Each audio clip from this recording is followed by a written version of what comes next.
April the 7th, I made a declaration. I'm a secret. I've been a secret for 76 years. And I said on April the 7th, either I will know the secret or I won't. And I'm leaving it alone. I want to know the secret, but I don't need to know the secret. I wanted to know something about my birth mother, but I didn't need to know. I wanted to know something about my father, but I didn't need to know. Mamie Brown was my mother and father all wrapped in one, but I was just curious. There was no hole in my soul. I didn't feel incomplete. I have not been depressed and worried and stressed out about it. No. And I think I've done well without knowing. But I said, if I had some idea, it would be good. I would just wonder. And here's what sparked my curiosity. Somebody asked me, why would you want to know? Well, I wonder where I got my speaking from. Now, let me fast forward. Are you ready for this? Have a cushion by to catch your mouth when it drops open. I've always felt whenever I'm in Georgia, I always felt a connection here. And there's some things that happen to you, you forget, and then they come back. Something happens and trigger that memory. And so, years ago, 1992, I introduced my book, Live Your Dreams. I was doing a book signing here in Atlanta. And this couple, they stood back and they watched me. They didn't come to the table for me to sign their book. They just stood back and watched me. I spoke to them, they spoke to me. And when the crowd died down, the lady stepped forward. And she said, hold your hand open. I held my hand open, and she put a picture in my hand. And I looked at it. She asked, does that look familiar? I said, yes. This is Wesley and I. This is my twin brother and I. How did you get this? And at that moment, she and the gentleman turned and walked away, and she just looked back and waved. I thought that was strange. I just thought that was different. That Mamie Brown, when we were born, that she, so excited, it was a little small picture. Just passed out little small pictures to everybody. I never thought about it, and I just let it go. But my oldest son, Calvin, he knew that I wanted to know, where did I get my ability to speak? You know, some things nurture, some things nature. I said, there are things I'm doing that I don't know how I know. And I see them, my children, doing things that I didn't teach them. It's in them.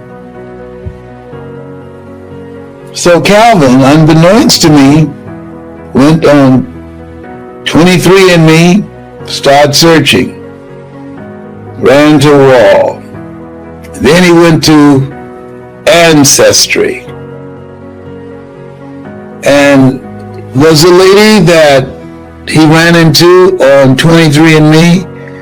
It was a hobby that she had of finding people in 23andMe and Ancestry. And come to think of it, she said, why are you looking? Well, I'm trying to find my my father's parents. What's your father's name? He's Les Brown. Is that right? Yeah. What, do you have any other information? I have an old birth certificate. And he shared the information on the birth certificate before I was adopted. And she said, "Whoa, I'm your father's first cousin." Excuse me? Yes, I'm your father's. I do this as a hobby, connect adopted kids with their birth parents. I'm your father's first cousin. And that opened up another door. And now this has been going on for a long time. Then here I am in Atlanta, moved to Georgia. Used to do PBS specials to raise money for public television. And a guy who was a producer there, unbeknownst to him and unbeknownst to me, he was a relative of mine. And then we started making calls to try and pull things together. Come to find out, my birth mother, she was a speaker. You can't make this stuff up. She was a speaker. She was fierce. She spoke all over Georgia. And one guy told me today she could play a piano till it walked. She could play the piano. He said she had just a high energy, electrifying personality, and she could tear a piano up. He said, and she could sing. I said, no. Yes. And guess what? I said, what? Your grandmother, she's a speaker too. She was a speaker. And she raised funds for a school. Is that right? And we just went back and forth. So I saw two pictures. Whew. Cannot be denied. This weekend, I wanted to get in bed with some sweet potato pie or bread pudding or chunky monkey ice cream. The president, I said, this is just too much. When I saw the pictures, I said, oh, I said, be careful what you ask for because you just might get it. Oh my goodness. Oh, I was crying. Tears of gratitude, tears of relief. So now you know what you're going to do with this. What I'm going to do with it? I'm going to raise the bar on myself. My mother was tough, but my grandmother, she's a bad somebody. I'm going to raise funds for her center. It closed. And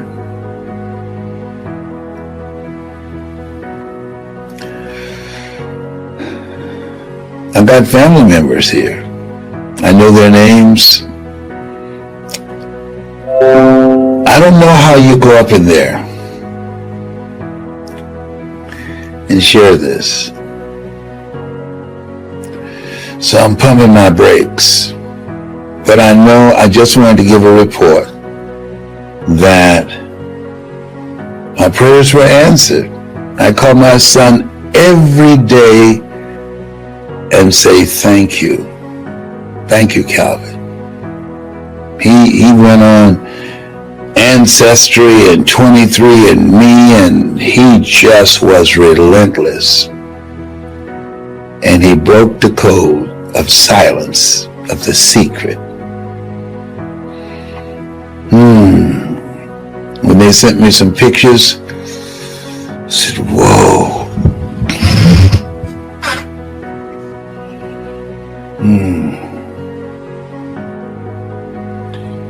For this thing called life. Isn't it fascinating? You know, I feel like Mother Teresa. She said, just when I thought I got a handle on life, the handle broke.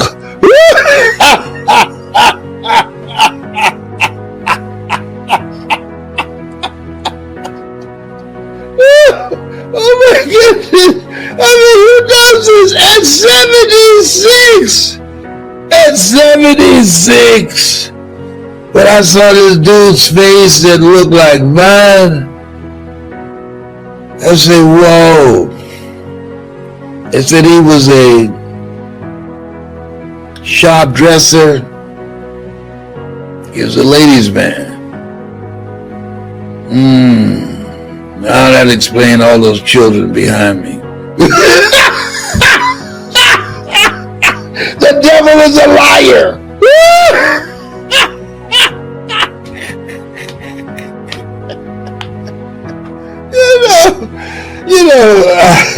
When I look at my life right now, I just said, God, you ain't right. You ain't right. You haven't been all this time. You ain't right. I'm sorry. I got to check you on this. You ain't right. Oh my goodness. I was jacked up this weekend. I wanted some of do y'all know Rick? He's a photographer in Atlanta. He fixed the best blueberry and banana pancakes on the planet. You can look at them and your insulin have to be increased and your blood sugar level increases. All right, they're the best. They're small, poor, but they are good. Rick, the photographer. Oh my goodness. I started to have him teach me how to do it. I said, but don't do that. Don't teach me. I just come over every once in a while, and after I take my insulin and fix me a few. I wanted some of Rick's pancakes this past weekend. Yes, I did. And then I went down to Cancer Centers of America to get my checkup. And they said, Mr. Brown, you know what? I said, what? They said, you are a blessed man. I said, why do you say that? Your PSA, which stands for prostate-specific antigen, was 2,400. I don't know what you're doing, but it's 0.0 minus 1. I said, look at God.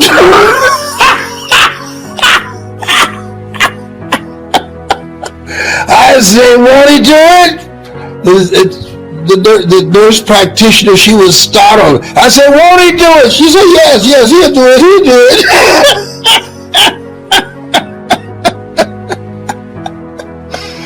I'm so grateful.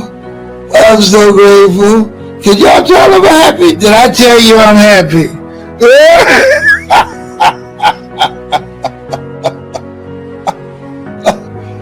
0.0 minus 1.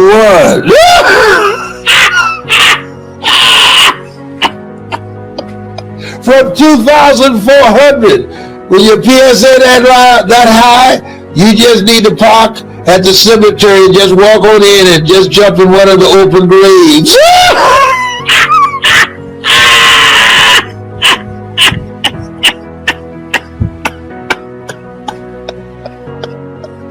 I'm sorry.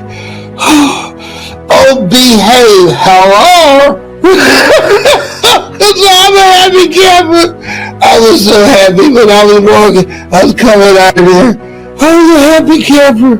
Yes, I was. Best news this weekend. Best weekend in my life. My life. He said, you're not going to die from cancer.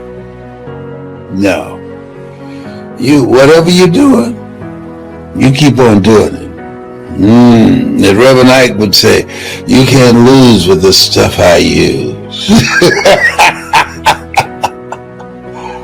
Oh boy. I was talking to a friend of mine who's also adopted. And we're having conversations. She's having a rough time. She said, I'm happy for you. But I feel like I was thrown away. I said, no. You were born for greatness. No.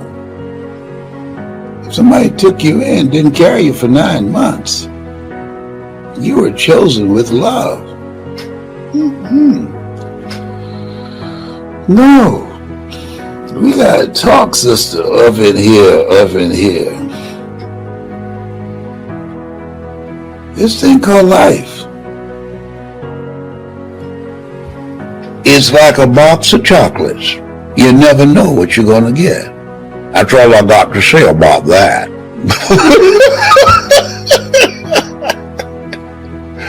Yes, if you're happy for me, okay. My twin brother, he's been cool. He said, Leslie, I'm proud of you.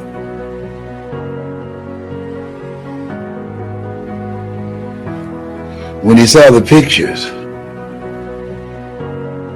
he looked at me, looked in the mirror. People handle things differently. So,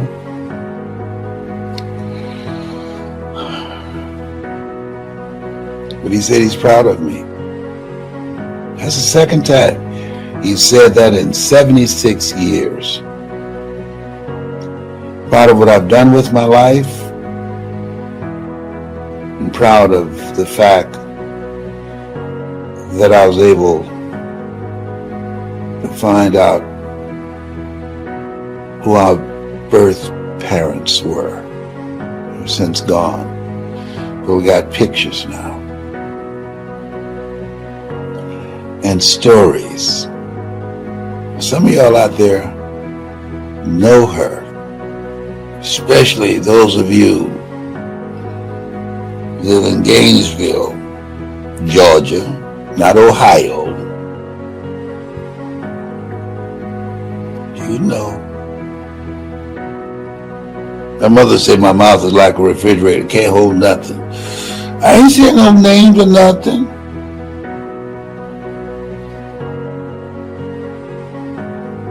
Yeah, I got relatives in several places. And I know where they are. But if you watching, don't worry about me showing up on your doorstep saying, do you know who I am? No.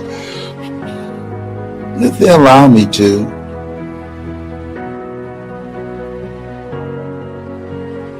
I'm going to do some things to support work that my grandmother used to do. She was a tough woman. How do you explain things? The title of my book, You've Got to Be Hungry. People know me by that. You got to be hungry. Tell the disc jockey story. You got to be hungry. The greatness within to win. And they said about my grandmother, she was hungry to learn, hungry to motivate people, adults and kids, and teach them how to read, hungry to do that kind of work, to serve.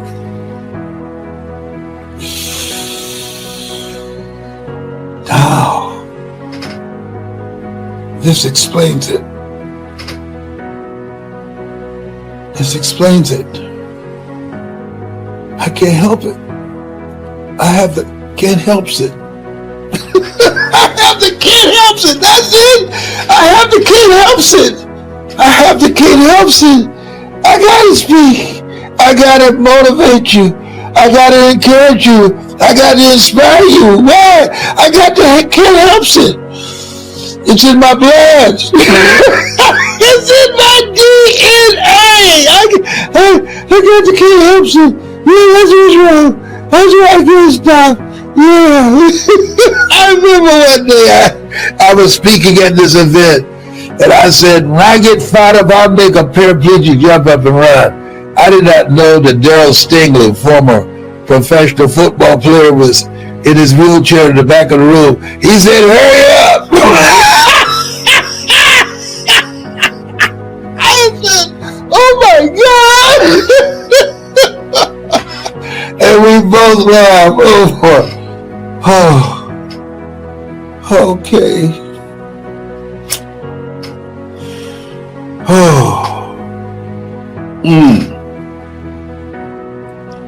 Look at God. Look at God. The secret is over.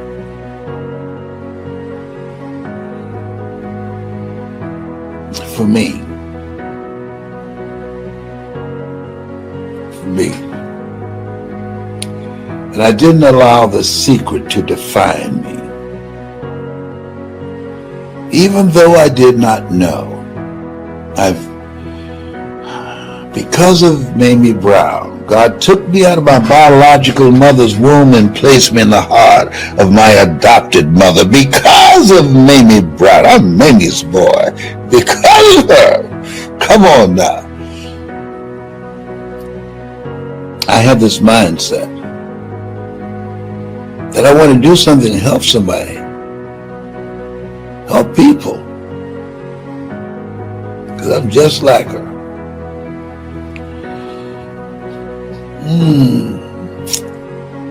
Thank you for listening to me. This has been good therapy.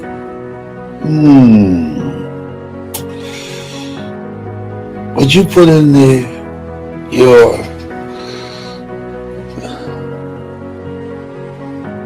in the comment section, we're praying for you, Les. This is your time. We're praying for you. Because this is my time. I believe that both my mothers and my grandmother are watching me. And my father watching me. Saying, make us proud, boy. Make us proud. Yes, ma'am. Yes, ma'am. Yes, ma'am. And yes, sir. I look like him too. He's a handsome dude. As soon as I get permission, I'm going to share his picture. He's a handsome dude. Player from the Himalayas. Today is the happiest day of my life. Did I tell you? The happiest day of my life. Tyrone said, it's true.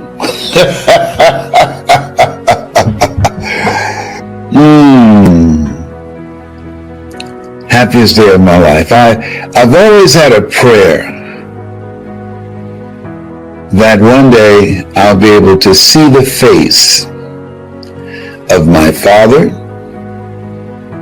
and my mother. So April 7th, my prayer was, Father, give this to me if it's for my highest good. If not, give me its equivalent or something better for anything that I desire. That's the prayer that I put out there. And so my son Calvin, who's been searching for his grandparents for the longest, he achieved what appeared to be the impossible. I'm 76. And so I didn't think it was going to be possible. I knew that because of my age, they probably had passed. But I didn't think that what I'm about to share with you and show you, and I just want your comments on it. For the first time, here's my father. His name was Oliver Randolph out of Gainesville, Georgia. Oliver Randolph. They said he was a sharp dresser, and the ladies liked him. I wonder where I got that from. That's him. That's Wesley and I's father.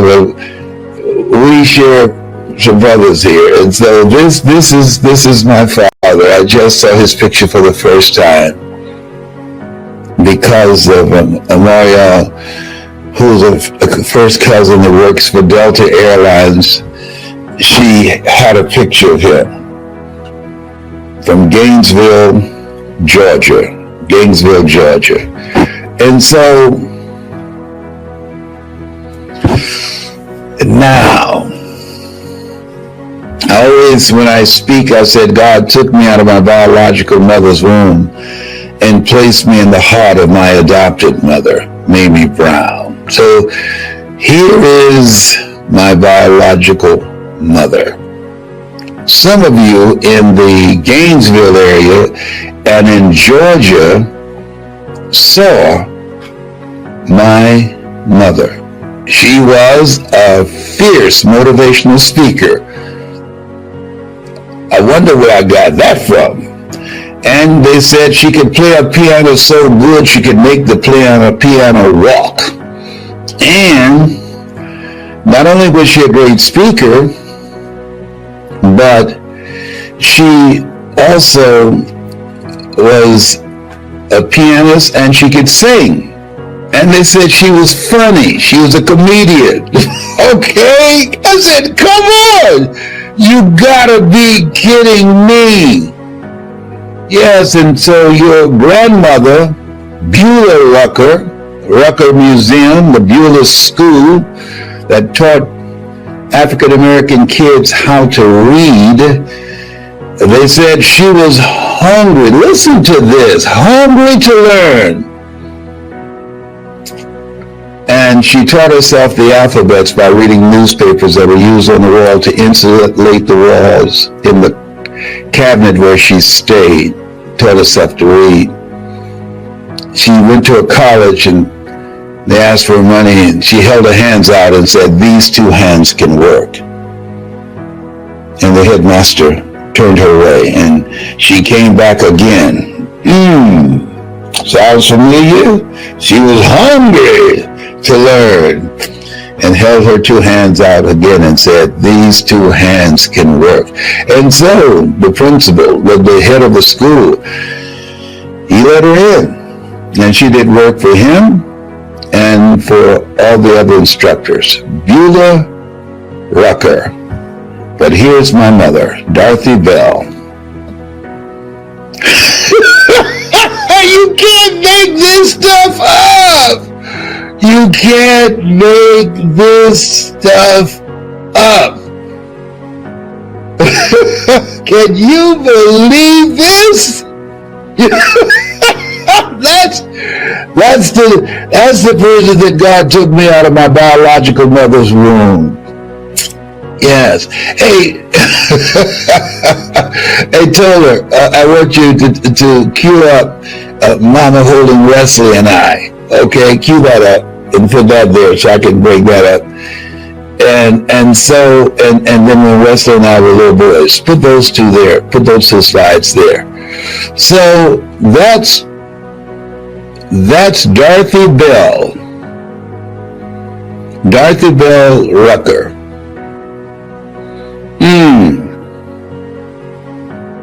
That's my birth mother. Look at God. Come on, somebody. Oh my goodness. I was crying. I needed therapy. I got in bed with some Chucky Monkey ice cream.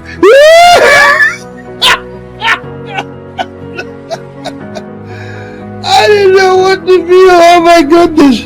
I've got a niece. Greer, are you there? And I have a niece that she aspires to become a motivational speaker. I got a brother named George. I tell you that I met him today for the first time. He called me, and I have been embraced. I was nervous with such love. Such love. I'm so thankful. I wondered how they would react to me. I'm a secret that has been exposed. Boy.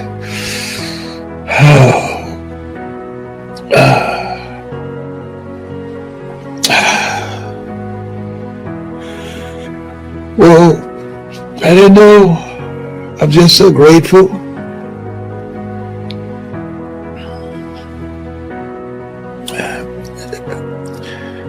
They spoke so lovingly to me. They didn't shun me. They didn't hang up on me. George called me back. Oh boy. No, life is, oh man, it's just got so many things happening, you know? So many things happening. But this has been incredible. I showed the pictures to my twin brother, Wesley. And he said, Leslie, for the second time in my life, I heard these words come from my brother. I'm proud of you. I think this is my niece. Hello? Hold this minute. What did you say? I'm here, but I don't know how to get in. I've never talked on a Facebook. Oh, no, you don't have to. I got you. I'm going to do it on the telephone. Oh, okay. All right. People can hear you. Yeah. Yeah. No, you don't have to. I got you. I'm going to do it on the telephone. Okay. So you got to turn down the volume in the background. Hey, Tola, can you take down the images on the right side so I can see the comments of people, see what people are saying? Would you do that for me, Tola, please? So this is Greer. This is Greer. This is my niece. Hello, Greer. How are you? I'm well. Hello, everyone.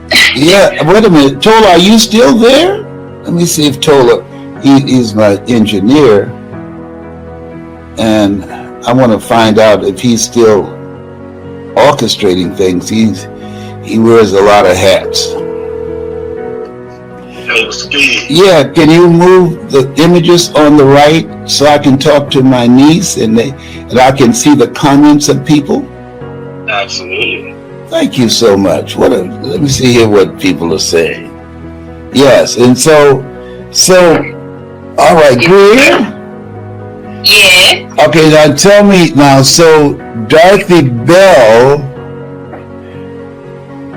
is your grandmother. She's my mother, but she's your grandmother. What do you remember about her? Everything that you were saying about her is correct. She was an amazing woman. She was a motivational speaker. She was a comedian. She took me everywhere on her speaking engagements and her community involvements. She was a woman who made sure that the Gainesville community the children of the Gainesville community was well taken care of. And it was beautiful to watch. As an adult now, I wish I would have paid attention more to some of the things that she was doing. I didn't realize how important it was then, but looking back on it and her legacy, and even now in Gainesville, Georgia, people still bring her name up. And when they see me, they always tell me stories about my grandmother. She touched many lives, many, many lives. And so Beulah Rucker, who started the school. Yes. Beulah is my great-grandmother, your grandmother. Yes. Wow. And so she was known. She went to the college and said, these hands will work. And they turned That's away right. the first time. Then she went back a second time. What happened the second time? They went ahead and accepted those hands at Savannah State. At Savannah. At Savannah State University, and that's how she paid her way through college. Savannah State University, and that's how she paid her way through college, by working? Yes, by using her resources such as her hands and whatever else that they needed, her mind, whatever was needed, since she couldn't pay. But we all have things that we can use to pay for things, using our resources, and that's what she did. Wow. Let me talk to my brother, please. Okay, here he is. Hello. Hello, how are you? I'm fine. I'm your older brother. Yeah, I know that. I thought I was a top dog, but I guess I ain't no more. Okay. Yeah, you look like me. So that's why I know you're a good looking man. You look like me. All right, I received that. Absolutely. Yeah. What did you think when I called to talk to you this morning and say we need to talk? That Dorothy Bell was my mother, and you immediately said, "What?" I said, "Yeah, she's my mother." And you said, "That makes us brothers." That's right. Yeah, but at first I thought you was a telemarketer, because I'd seen it, and I was, people be calling, and then when you said that and started talking, and you mentioned Dorothy Bell, I said, this the real thing.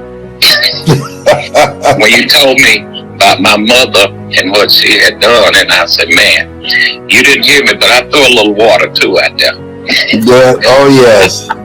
Yeah, I cried a little bit. But yeah. I'm just so glad this day will live in infamy. Yes, it will. Yes, it will. Man, tell me about our mother. Well, she was, on the other side of the coin, that she was a good mama. She really was. And she would always do, in fact, I probably know 90% of all of her speeches that she made up. And I would travel around with her, and I'm kind of like my daughter.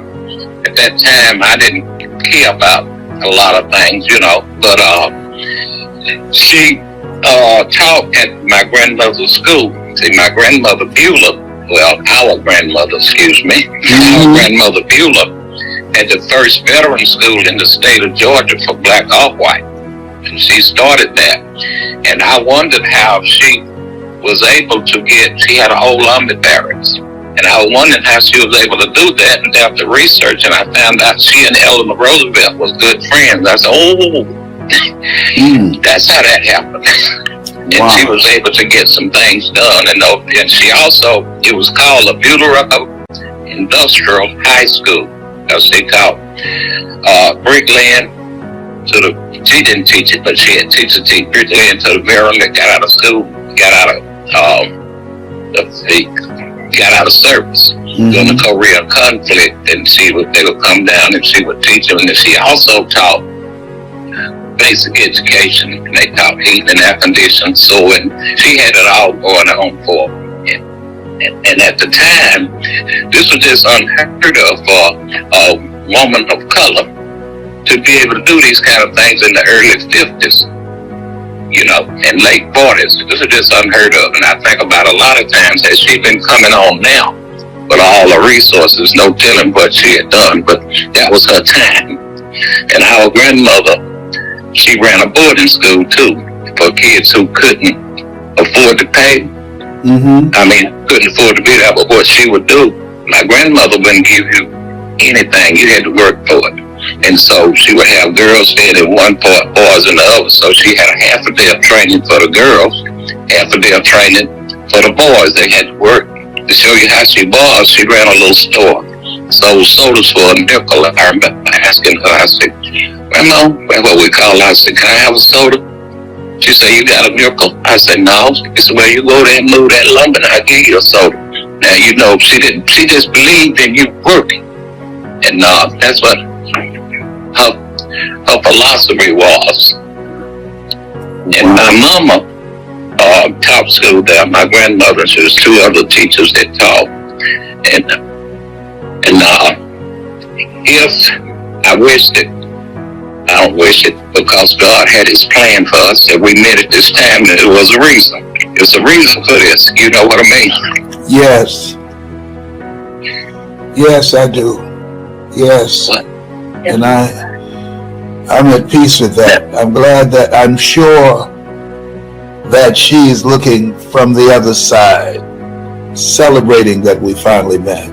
That found each other, that's right. Our mother was she entertained so much that people would call her just to do and she not only would sing, play, say speeches, she could do a whole hour and a half of performances and with different things. In fact, I know a lot of, maybe we get together sometime and I'll tell you some of them. She was a remarkable woman. Wow. Oh, you want to hear a little short of hers?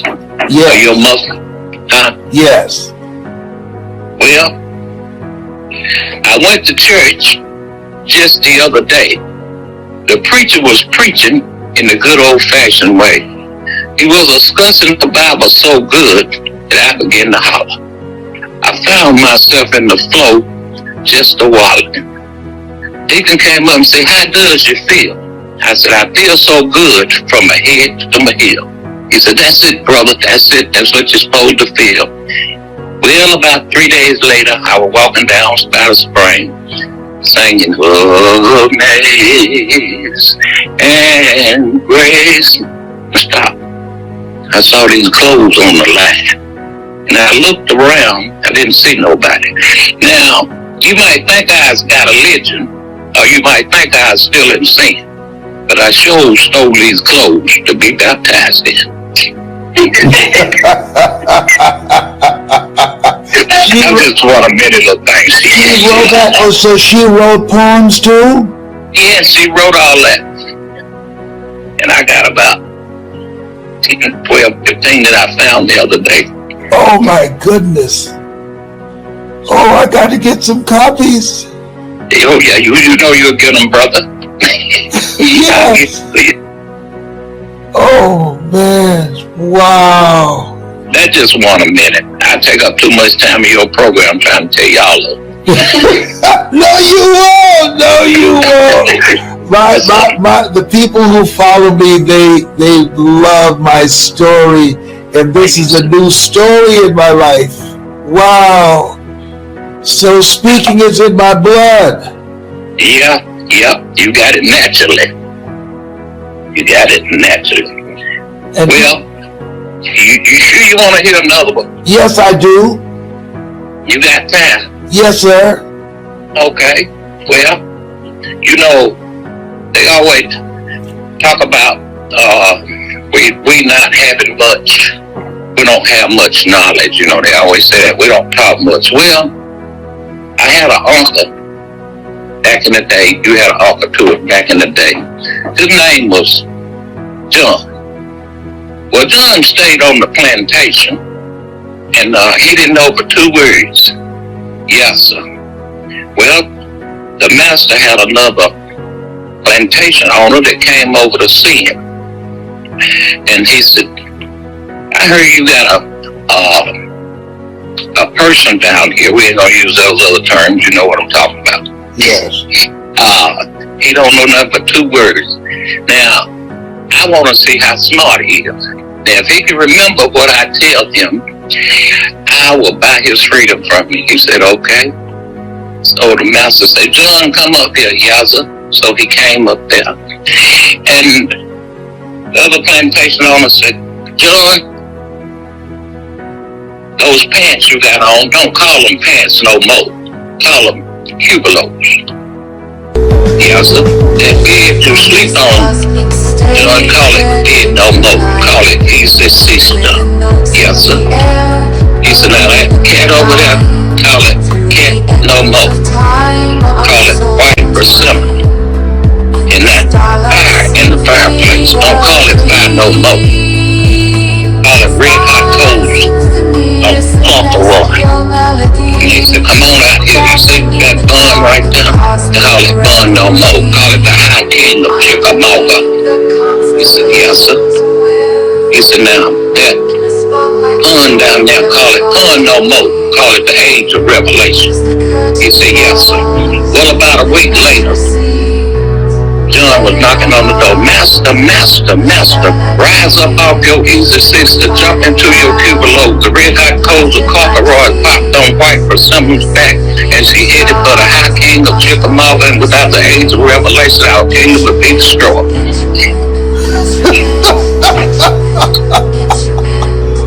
Wow.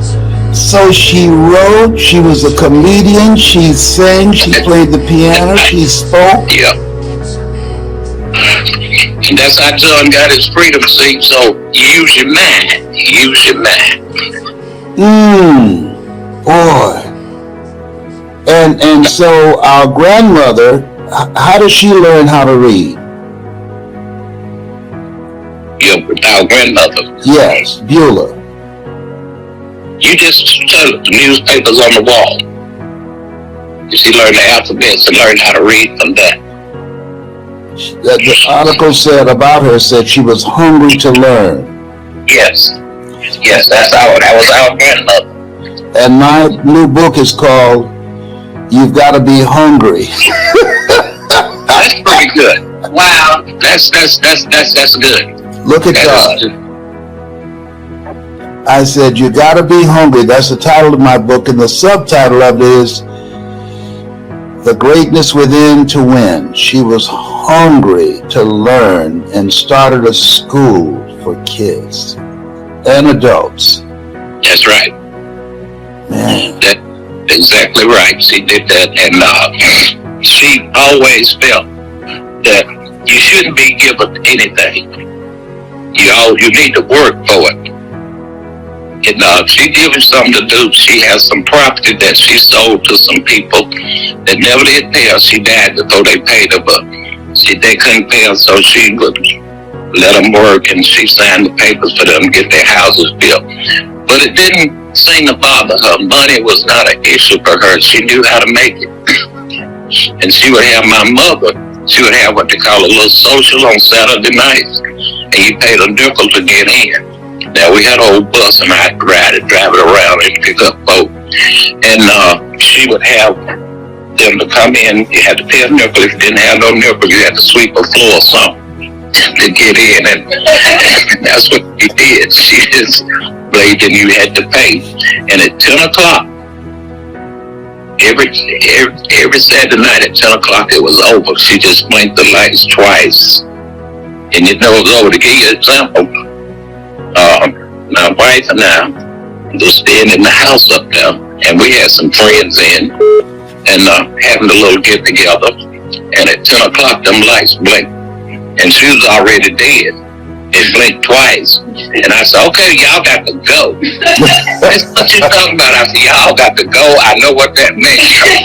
What she said, and I brought them out because I knew she was saying it's time to go, and I knew that by them lights blinking twice. Wow.